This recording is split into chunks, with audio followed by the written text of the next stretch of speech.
Growing up here, Coalition to Restore Coastal Louisiana has always been a name I've heard. Mm. They were actually the first nonprofit in the state to focus on coastal restoration. Oh, wow. Yeah. They work with a whole host of people, including businesses, scientists, volunteers, policymakers, to try to restore our coastline here. That's awesome. And I think you were saying too that they do like the native plants program. Yeah, that's one of their main Mm. initiatives.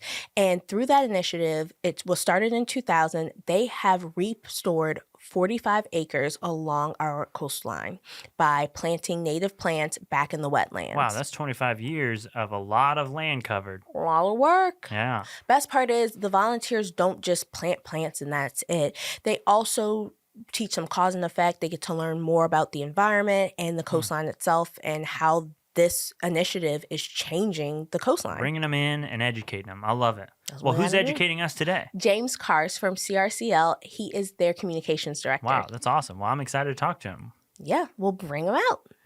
James! Welcome. Thanks for stopping by. Thank you for having me. Why is this initiative important now in Louisiana? Well, our coast is vanishing very rapidly. Our coastal wetlands are disappearing. They're being converted into open water. In about a century, we have had about 2,000 square miles of coastal wetlands just vanish, and that's about the size of the state of Delaware. This is obviously a catastrophe for communities. We've had entire communities that have had to relocate. Some of them are dying slower deaths. The coastal land loss is related to all kinds of other issues, economic issues. We have industry along our coast. We have seafood industry. We have, wetlands are a component of hurricane protection. So if you live here in New Orleans or New Orleans area, you need healthy wetlands between you and the Gulf of Mexico. If you have insurance, if you own a property or a business, it affects everybody who lives here. And because of the impact on our state's budget, it's also really important to the whole state and I would say, frankly, the whole nation and the whole planet. That's awesome. And like with this kind of issue too, it's so integral, but I know before we were talking a little bit off camera about how there are so many people in this space. What about CRCL makes you guys so uniquely equipped to really handle problems like these and be the ones to like deliver real results and provide success?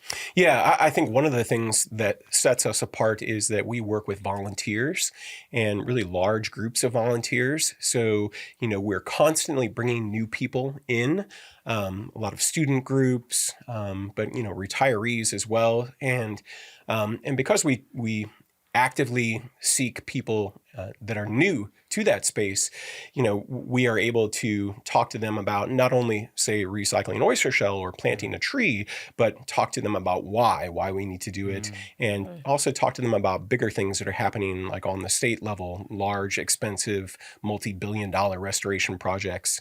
And so, that's one thing that sets us apart. We also have a history, a legacy. Our organization was, I say, the first. Some people say the oldest, but the first like to be Glass half full focused. kind of guy. Yeah, exactly. We were the first to be focused on trying to address coastal land loss statewide, and so we built a lot of capital in communities that way, and then we also partner with a huge number of and a huge diversity of other organizations, companies, industry groups, individuals. We've worked with the New Orleans Pelicans. We've worked with Southern Quality Ford. We've worked with ports, with really pretty much everybody. So I think that really benefits us because we help people understand that you don't have to be, you don't have to be a student. You don't have to be focused on, one narrow thing. You can recognize that everybody is impacted by this and try to get everybody involved in addressing it. It's awesome. Yeah. It seems like just like the perfect initiative that everybody needs to hear more of. But it's like, and you were saying too, it's like, it's kind of like, it's the way to like bring people in the door. Yeah. And Yep. like give them that knowledge. That's exactly right. So if they come to a volunteer event with us, they're not just going to be sticking a tree in the ground. They're also going to be learning from us. They'll be looking at maps over time that show, healthy wetlands, 100 years ago or 50 years ago, and then you can see they become more like Swiss cheese over time. And now, depending where you're looking, there might be nothing left. So, they learn a lot as well, and that leads a lot of them to become more engaged or engaged in other ways. So, yeah. How does the initiative, like, what do you think is next for it specifically, or how does it grow? Do you guys have any plans for it specifically? Well, we have we build an oyster reef about once a year. So we are Okay. planning to build an oyster reef in the fall using oyster shells that we've collected from New Orleans restaurants and Baton Rouge restaurants. So that happens once a year. We plant trees and grasses pretty much constantly. So that is always occurring. We're planting in the coming years. We'll be planting over 30,000. Well, I should add, with some partner organizations, we'll be planting about 30,000 trees in the central wetlands in New Orleans and St. Bernard Parish. We're also planting a lot of trees in Maurepas Swamp. We also work really across the coast. So we'll be out in Cameron Parish. We'll be from one side of the coast to the other doing this kind of stuff constantly, and continually engaging new groups, more companies. So yeah, the work continues. That's good to hear that you're going to go across from what you just said from coast to coast as far, because I feel like, being in New Orleans, we get a lot of the highlight of stuff, but, it's just as bad as in Cameron Parish or other parishes along the Gulf. Yeah. And that's something that's very important to us. Louisiana culture, Louisiana's economy is more than New Orleans. It's more than the French Quarter. And so, yeah, we really try to be active everywhere. And it's really great. It's really great to be involved in all that. So, Yeah. yes. Are there people, like, I guess, too, from your perspective, who are the people that seem to be gravitating towards this cause? Because it is statewide, but, are people in Orleans Parish really, like, gravitating toward? Are there people, representation from all the other parishes? Like, how does volunteers kind of reach out and get into the program? Where's that representation look? Yeah, I mean, it's really well-rounded. We do get a lot of student groups. We get high school students, we get college students, we get, idealistic young people, but we also get idealistic old people. Yeah. We get retirees. We get a lot of companies. It's great team building to get a bunch of people that you work with and come out and build an oyster reef. And you also get to see Louisiana. You might get to travel on an airboat or another kind of boat. So it's really a really good mix, I would say. Yeah. That's awesome. And from all these efforts and everything like that, and how long was it again that you've done this this initiative with the tree planting? We've been planting trees, I think, since the year 2000. Like, it's been going on a while. Oh, wow. There are individual projects within that planting program. So the planting that we're doing in the central wetlands right now, for instance, I think it started not last year, but the year before. So over 4 years, it'll be 30,000 bald cypress trees and other trees and grasses and subaquatic vegetation as well. Yeah. But yeah, that's really interesting because the central wetlands used to be, if you had come here, let's say 400 years ago and come to what is now New Orleans, you would have seen these beautiful forests, dense, like a rainforest almost. You would have been able to look up and not seen the sky. It would have been such a big, beautiful forest. Something I don't think about. And it got very heavily logged, like much of South Louisiana, because of the cypress. It's beautiful wood. It's very useful wood and very durable. So very heavily logged. And then a number of other factors continued to kind of degrade those forests. And they really don't exist anymore, at least in that part of the state. So another issue that was making it impossible for a forest to survive there was changing salinities. The wetlands became more salty, and if you took your plants here, maybe not those, but if you put salt water in them instead of fresh water, they would die, right? Well, that's what happened to a lot of the vegetation. That's what happened to, let's say, baby cypress trees that were struggling to grow. The water became saltier, and they couldn't survive anymore. So, but some of that has been corrected by the closure of the Mississippi River Gulf outlet, the Mr. Go. And so salinities have recovered, and cypress trees will survive there again. So we used to have a beautiful forest. We made some bad decisions and wiped out that forest. We've corrected some of those bad decisions, and we're putting the forest back. Trying to build back. Yeah. Yeah. Build back Better, build back, better. Build back. I can't believe it's not butter. Well, yeah, and so the results of this so far have been a good. I mean, it sounds like you're doing a lot of good so far, but I guess outside of just the trees being planted, like what are the results that you've seen so far throughout this whole process? That as long as you've been there. Yeah, well, yeah, like I said, we've planted a lot of trees, planted a lot of grasses in different places. We do monitor all of our restoration projects. So we go back and we observe the trees. We see if they're surviving, see how fast they're growing, see if they've been mowed down by nutria. And generally speaking, it varies from location to location, but generally speaking, the trees that we plant do very well. They anchor the soil as well, so they slow erosion in that way. The oyster reefs that we build, we monitor them for new oysters growing on them, and we also do things like measure the rate of land loss.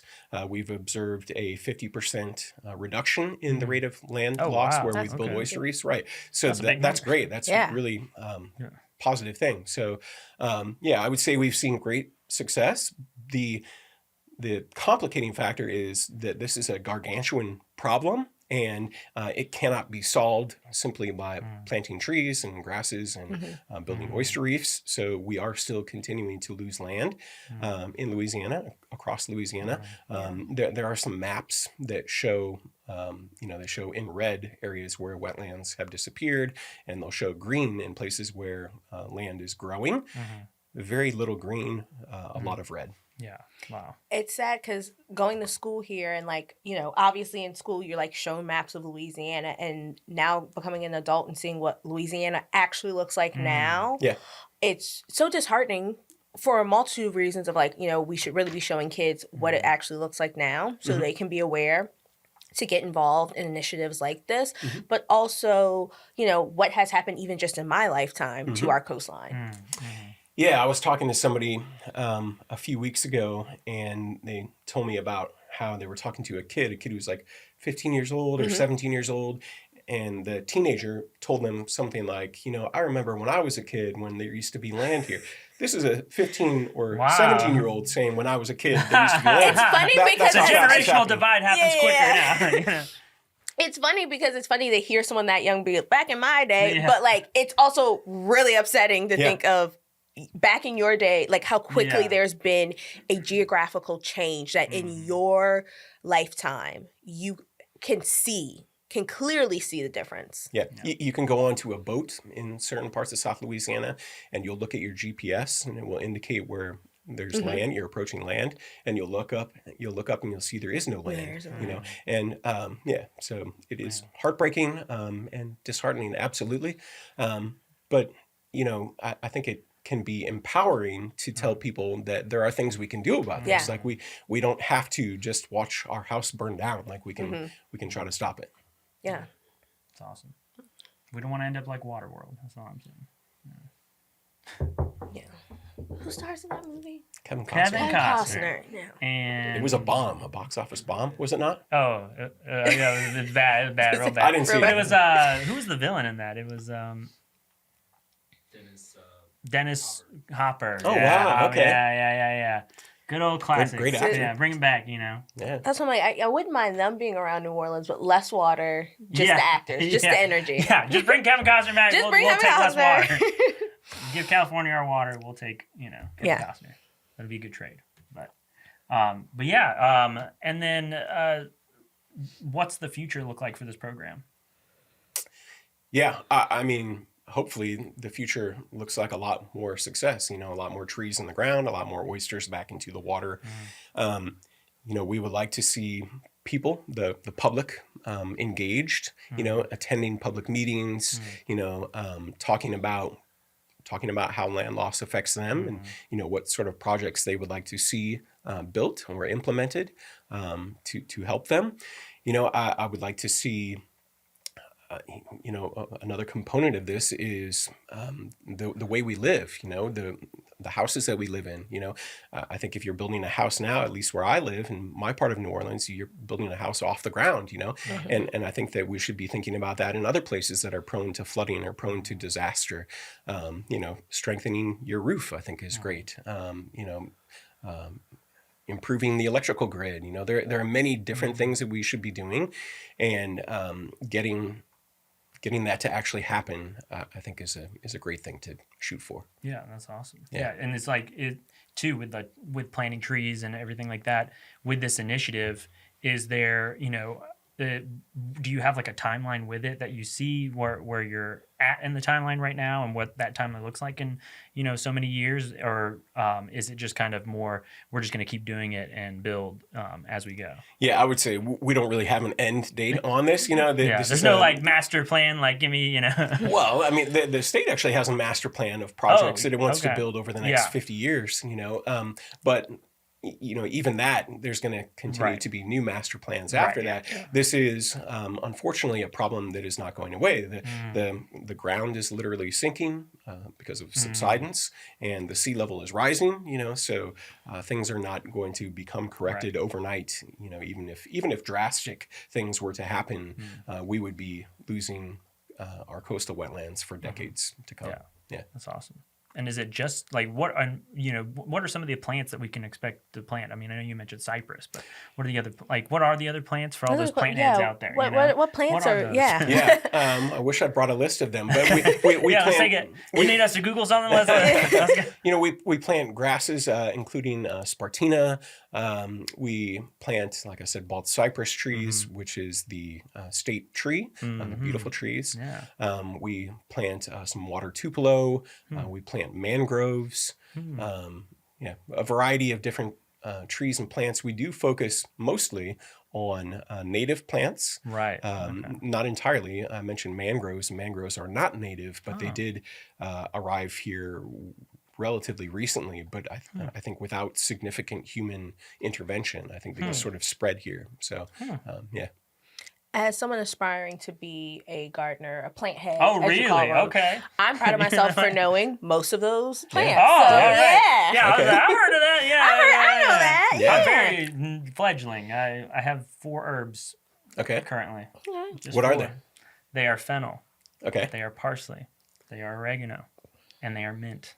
They're of these specific varieties that the only one I know specifically is it's mountain mint, and then there's some kind of fennel. I didn't know there's all these varieties. So that's Interesting. I'm no plant head though. So, I'm You got to start I'm a somewhere. fledgling. Yeah. I'm a little sprout. I'm also in the sprouts Oh, phase. cool! Yeah, All right, yeah. yeah. Together, we can talk and we can have sprout social. A good time. All right. So, how can community members get involved? Yeah. Well, I would encourage them to consider volunteering with us. They can, of course, follow us on our social media. They can simply talk about climate issues, coastal land loss. They can do a lot of different things like that. We have a conference coming up later this year. They can consider attending the conference, State of the Coast, which is in May. And look for public meetings, look for other organizations that are in this space as well. There are a lot of different volunteer types of things that you can do with other groups. Yeah. So I'm curious regarding volunteering. We are doing tree planting somewhere else outside of New Orleans, is there like carpooling? Is there transportation? We try to facilitate carpooling. Yeah. It kind of depends on the event. We recently were down in Leeville in South Lafourche Parish and working with NFL Green and a number of other organizations to build an oyster reef and plant some grasses down there. That's about an hour and a half away from New Orleans. So we used buses to get people down there and back. So it kind of depends on the event. There are a lot of things close to population centers though. So like let's say we're down in Violet or we're down in the central wetlands. Those are relatively close to New Orleans. And so we typically get a lot of people from the city of New Orleans or New Orleans area for stuff like that. Oh, cool. So There's no shortage of things to do. of things to do, but also opportunity to carpool. So no excuse not to join. Don't let transportation That's right. hold you back. The age-old question. How am I going to get there? Well, and if they are interested, what would be the best way for them to get involved? Is it go to the website, who contact? What's the best way to get into these opportunities? Yes, people can go to our website, crcl.org, and we list all of our volunteer events there. I mentioned our social media as well. You can look on, we're on almost every platform, so that's another good way to find us. So, Nice. yeah. Getting out there, getting involved, and have a good time. See it on the gram, see it on the website, Yeah. get involved. Yeah. Yeah, that's how we do it. Make some more Louisiana. That's right. And now we're going to do our special segment where at the count of 3, we all say our favorite plant. And if we all say the same plant, we all win a prize. So pressure's on. Yeah. Okay. I didn't study for this. All right, you got a plant? You got a plant? Yeah, actually I do. All right. 3, 2, 1. Orchids. Fig tree. Oh. Okay, orchids, what'd you say? Fig tree. Oh! Okay. You know, I didn't think about that. I was thinking flowers, and I was like, oh, wait a second. I almost said an herb, and I'm like, no, let me give a real plant. Yeah. You know, the fig fruit is technically a flower. It's like inverted. Oh. Yeah. Wow. You learn more with plants when you got a real true plant guy Yeah. on the scene. That's great. I think we'll have to have a spin-off series about plants now. It'll be called Plants and Guys. Yeah. What about the gals? All right, plants, guys, and gals. Just like guns and what is it? There's a Guns and Something magazine. Anyway, we're just rambling on at this point. James, thank you so much for joining us. Yeah, my pleasure. Thanks for having me. Fantastic. That's it. Okay, Yeah. that's it. All right. James, do you have anything else to add, James? No, but have me back for your plants podcast. All right. All right, yeah. Well, name TBD on the name. We're Yeah. working on it. Yeah, we're gonna Plants, guys, workshop gals, and goats.